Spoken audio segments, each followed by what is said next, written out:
योगी आदित्यनाथ अब किस मूड में है, इसको समझने के लिए एक इस वीडियो को समझना पड़ेगा। तब समझ में आएगा कि योगी क्यों कहते हैं और क्या कहते हैं। कि दंगा फसाद करके जो देश प्रदेश की अर्थव्यवस्था में अवरोध पैदा करते हैं, बैरियर बनते हैं जिसमें, तो इनका उपचार करना पहले जरूरी। तो पहले जरा इनका उपचार कर दे, उसके बाद फिर अर्थव्यवस्था चलेगी।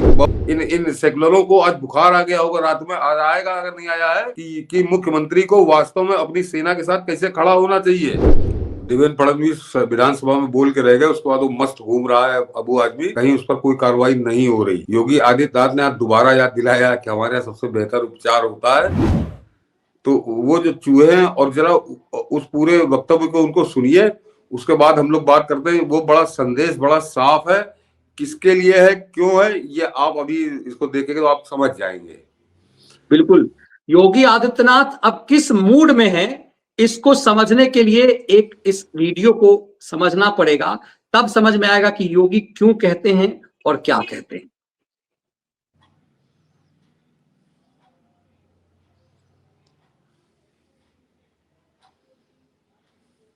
कार्यों में जो संबल की बात कर रहे हैं, विपक्ष बहुत नाराज है। में जो संबल की बात कर रहे हैं, विपक्ष बहुत नाराज है इस बात से कि वहां पर पुलिस अधिकारियों ने कह दिया। देखिए, दोनों चीजें साथ साथ चलेंगे। मैंने पहले कहा ना, विरासत भी और विकास भी। विरासत इसलिए, भाई देखो, एक बात मान के चलो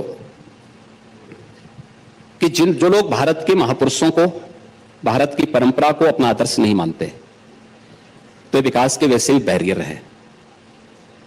और इनकी तुलना एक विचारक ने उन चूहों से की है जो खाद्यान्न भी खाता है और साथ साथ जिस घर का खाद्यान्न खाता है उसी में होल करके उसकी नींव को भी कमजोर करता है। ये तो अर्थव्यवस्था के सबसे बड़े बैरियर हैं। आप इनके दिमाग को खराब करेंगे तो दंगा करवाएंगे। तो हम विकास से जो कुछ बनाएंगे, उस दंगा की आग में एक झटके में उसमें स्वाहा कर देंगे। इसलिए अच्छा है कि इससे पहले इनका उपचार करके ठीक कर दें, तो समय आने के बाद जो विकास बनाएंगे वो स्थायी इमारत उसके माध्यम से बन पाएगी। और उसी स्थायी इमारत को बनाने के लिए इन मुद्दों को, विरासत के इन मुद्दों को आगे बढ़ाना भी उतना ही आवश्यक है जितना आर्थिक विकास।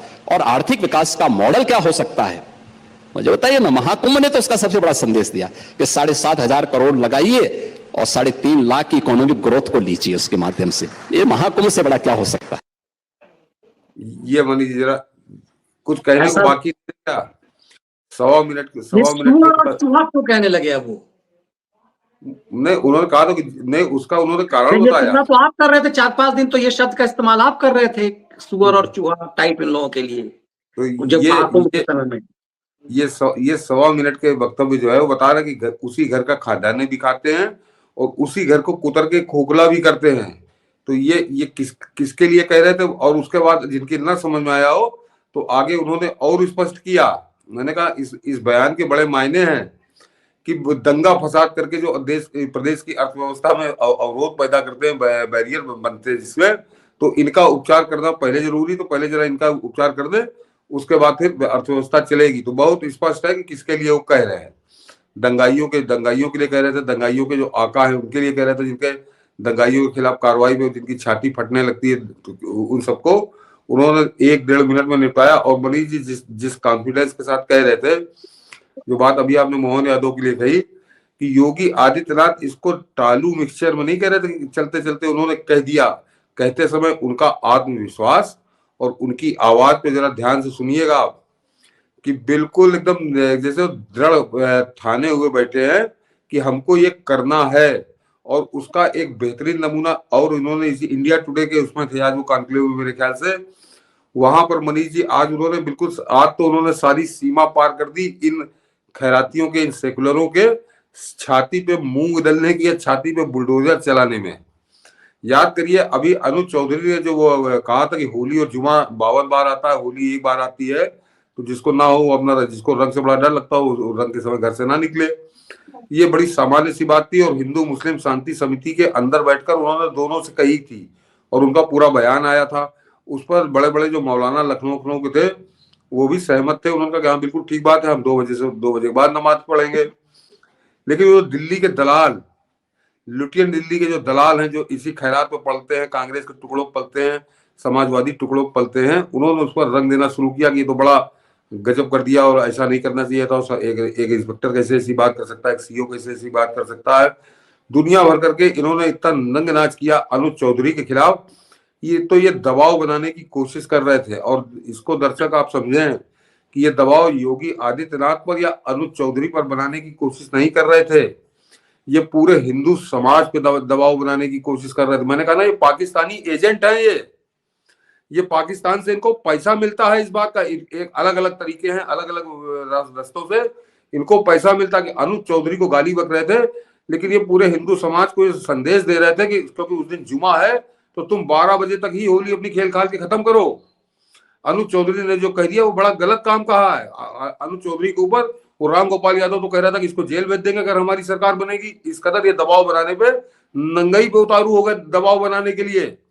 और अनुज चौधरी के लिए मनीष जी मैं क्या बोलूं कि भाजपा का कोई नेता भी खड़ा नहीं हुआ, लेकिन उस अनुज चौधरी जो सीओ संभल है उनके लिए आज योगी आदित्यनाथ खड़े हुए, और जो खड़े हुए तो फिर वो खड़े ही हुए, वो गदा लेके खड़े हुए साथ में। इन सेकुलरों को आज बुखार आ गया होगा, रात में आएगा अगर नहीं आया है कि मुख्यमंत्री को वास्तव में अपनी सेना के साथ कैसे खड़ा होना चाहिए। उन्होंने भूरी भूरी प्रशंसा की अनुज चौधरी की, और साथ में उन्होंने एक और जोड़ दिया, रिमाइंडर याद दिला दिया। अभी फडणवीस तो खाली कह के शांत हो गए, कोई कार्रवाई होती हम लोग को दिख नहीं रही। उन्होंने ये भी याद दिला दिया कि वो जो बैठा है अबू आजमी वो यूपी में आ जाए, मैं उसकी बुद्धि शुद्धि कर दूंगा। अब हाँ, और जरा दिखाइए मनीष जी वो जो वीडियो है, और योगी आदित्यनाथ की भाव भंगिमा दर्शक देखें कि ऐसा मुख्यमंत्री चाहिए जो दबंगई के साथ अपने दबंग पुलिस अधिकारी की साथ खड़ा हो और उसको पूरा संरक्षण दे। इन खैराती जब वीडियो सुनेंगे सर, मुझे कई बार लगता है कि मैं जब खलिहर लतिहरों की बात करता हूँ कि अनपढ़ पढ़े लिखे नहीं है, इन्हें समझ में नहीं आता। हमारी आपकी बात हो रही थी 2 दिन पहले, मैंने शो में भी जिक्र किया, क्या एक डीएसपी इतनी बड़ी बात यूं ही कह देगा क्या? और देखिए बड़े बड़े अधिकारी, एक पूर्व डीजीपी ने भी कह दिया कि नहीं ऐसा नहीं कहना चाहिए था, बहुत लोगों ने आपत्ति की।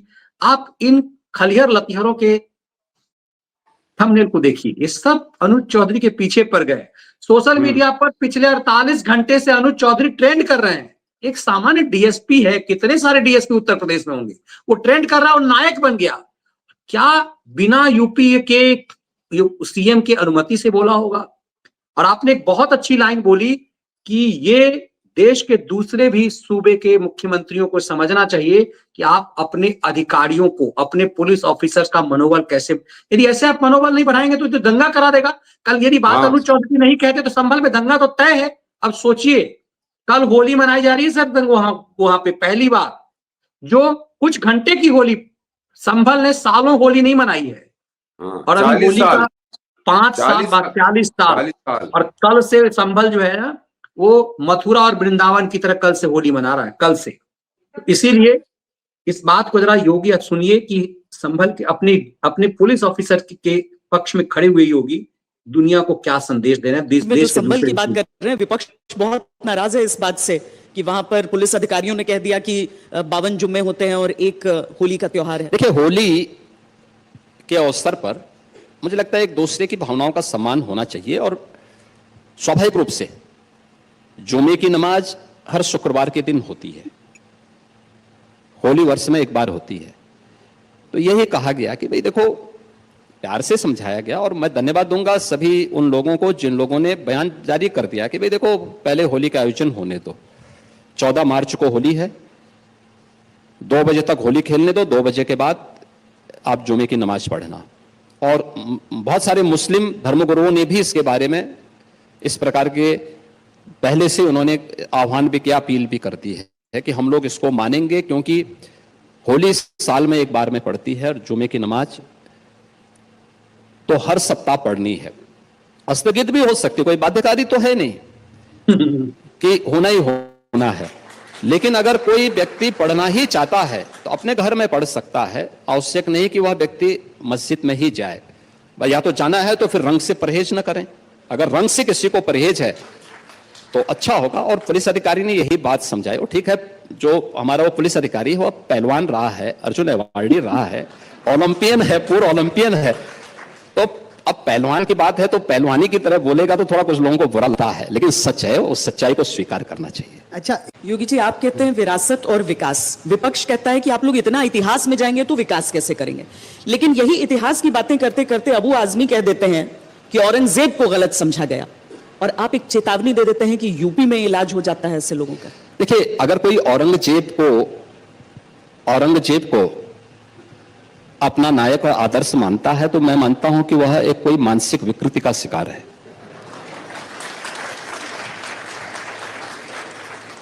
देखिए, एक शुद्ध बुद्धि वाला व्यक्ति औरंगजेब को किस मायने में आप एक नायक के रूप में प्रस्तुत करना चाहते हैं?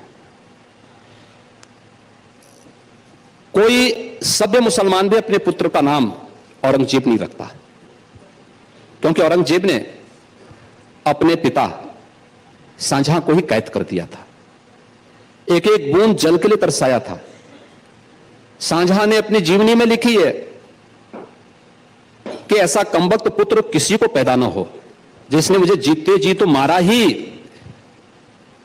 कम से कम तुमसे अच्छा तो वह हिंदू है जो अपने बूढ़े मां बाप की सेवा तो करता है और मरने के बाद श्राद्ध कर्म के माध्यम से उन्हें जल तर्पण, श्राद्ध आदि के माध्यम से तर्पण भी देता है। यह बात शाहजहां स्वयं लिखता है, तो कोई सभ्य व्यक्ति भी नहीं ये नाम लिखता, ये नाम रखता। और दूसरा, भारत की दृष्टि से, भारत की आस्था की दृष्टि से देखेंगे तो काशी में काशी विश्वनाथ का जो मंदिर ज्ञानवापी के नाम पे था, उस ज्ञानवापी के भगवान विश्वनाथ के धाम को इसी औरंगजेब ने तुड़वाया था। मथुरा में श्री कृष्ण जन्मभूमि के मंदिर को इसी ने तुड़वाया था, हजारों मंदिरों को तुड़वाया था। भारत की आस्था के साथ ये व्यक्ति खिलवाड़ किया था, हिंदुओं पे जजिया कर लगाया था, भारत के अंदर लाखों हिंदुओं का कत्लेआम किया था, और उसको कोई आदर्श माने तो यह तो, और इसलिए इस प्रकार की मानसिक विकृति का उपचार का सबसे अच्छा सेंटर उत्तर प्रदेश है।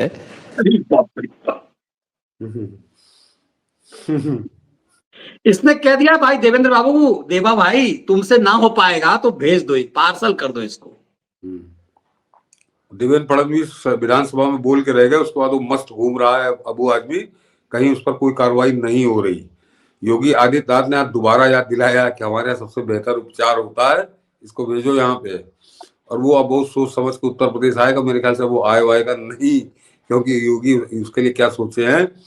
लेकिन इससे ज्यादा महत्वपूर्ण, ये तो मैंने योगी का बताया कि उन्होंने याद दिलाया आज देवेंद्र फडणवीस, देखिए अब क्या करते हैं कि मनीष जी मुख्यमंत्री उत्तर प्रदेश का, उसने डंके की चोट पर कहा और अपने सीओ के बचाव के लिए कहा कि सीओ ने तो कहा कि नमाज को 2 बजे पढ़ लो। योगी आदित्यनाथ ने कहा कि नमाज स्थगित भी हो सकती है, और ऐसा हुआ है। तो योगी आदित्यनाथ 2 कदम आगे चले गए। तो ये जो खैराती जो दबाव बनाने की कोशिश कर रहे थे अनुज चौधरी के ऊपर, तो मुख्यमंत्री ने इनको जरा दूसरा नमूना पकड़ाया है कि अब तुम इस खिलौने से खेलो। वो तो बेचारा कह रहा था कि 2 बजे तक, 2 बजे के बाद पढ़ लेना। हमारा मुख्यमंत्री ये कह रहा है कि नमाज स्थगित भी हो सकती है, होती रही, कोई बड़ा ऐसा कोई बड़ा आफत या तूफान नहीं आ जाएगा। तो ये होता है मुख्यमंत्री, जो दबंग मुख्यमंत्री जिसे कहते हैं। तो वास्तव में योगी आदित्यनाथ उत्तर प्रदेश को वरदान के रूप में मिले हैं, और उस वरदान के परिणाम भी हम लोग भोग रहे हैं। बिल्कुल। अब देखिए, यदि योगी ये बात नहीं कहते, क्यों उनको कहना पड़ा है? योगी ने ये बात कह करके पूरे जो खलनायक बनाने का, खाकी वाले को जो खलनायक बनाने की साजिश चल रही थी, उस पर विराम लगा दिया और जिहादियों उन्मादियों को संदेश दे दिया कि बेटा उत्पात मत करना, वरना हो सकता है पत्थर की तैयारी हो, 2-4-10 ट्रक जो ट्रॉली पत्थर की तैयारी कर ली हो इन पत्थरबाजों ने। मैंने मनीष जी, जैसे आप कहते हैं ना सनसनीबाज कहता था पढ़े लिखों का काम नहीं होता, तो जो बिना पढ़ा लिखा होता तो हम लोग के चलते कि बैल है ये, उसके लिए कहा जाता है बैल है ये। तो योगी आदित्यनाथ ने इनको बैल ही समझ लिया है। तो ये बैलों के सींग जो है वो अनुज चौधरी की तरफ घूमे हुए थे। तो योगी आदित्यनाथ ने आज इनके सींगों को पकड़ के जरा दूसरी तरफ घुमा दिया कि अब तुम इस पर आओ कि नमाज स्थगित भी हो सकती, तो बैल दूसरे काम में जुट जाएंगे। बुद्धिस्ट पैदल है, अब ये बैल अपना इस काम में जुटेगा कि योगी ने कैसे कह दिया, मुख्यमंत्री ने कैसे कह दिया। तो अब इन बैलों को काम मिल गया, अब 2-3 दिन इसमें जुटे रहेंगे। उस बेचारे हमारे जो ओलंपिक में खेलने वाले अर्जुन अवार्डी जो हमारे सीईओ संबल हैं, उनके पीछे लगे हुए थे बैल। तो उन बैलों को योगी आदित्यनाथ ने दूसरी तरफ मोड़ा, तुम इस काम में लगो, तुम यहाँ पे चारा चरो, अब ये इधर चरेंगे। बिल्कुल। और ये जितने भी बैल जिन्हें आप कह रहे हैं सनसनीबाजों की टोली, ये खलिहरों खैरातियों की टोली, इनकी हिम्मत, ये मोदी जी को तो गरिया लेते हैं, ये मोदी के लिए तो उल जुलूल रोज बोलते हैं, लेकिन इनकी नानी न मरी है ये योगी के खिलाफ कुछ बोले। इन सबको पता है कि योगी के पास परमानेंट इलाज कैसे है। और सोचिए, आप और हम कल्पना कर सकते हैं कि अबू आजमी देवेंद्र फडणवीस के खौफ में इस कदर होता।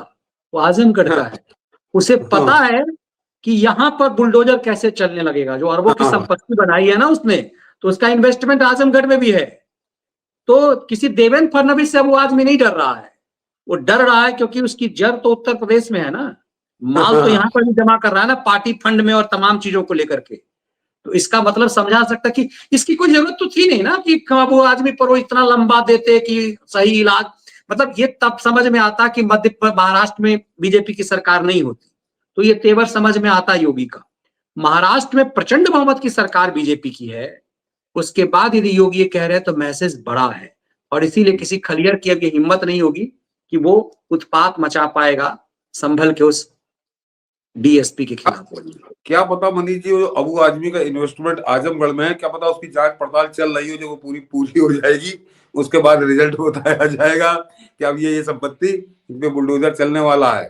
अभी कोई भरोसा नहीं है योगी बाबा का कि क्या कर रहे होंगे वो, क्योंकि बिल्कुल, ये बात क्योंकि इस पे विमर्श कहीं हुआ नहीं। और मेरा पूरा मानना है कि निशाना जो है वो लग रहा होगा कि आजमगढ़, गोरखपुर, इर्द गिर्द में इसकी प्रॉपर्टी कहाँ और किसके नाम पर है।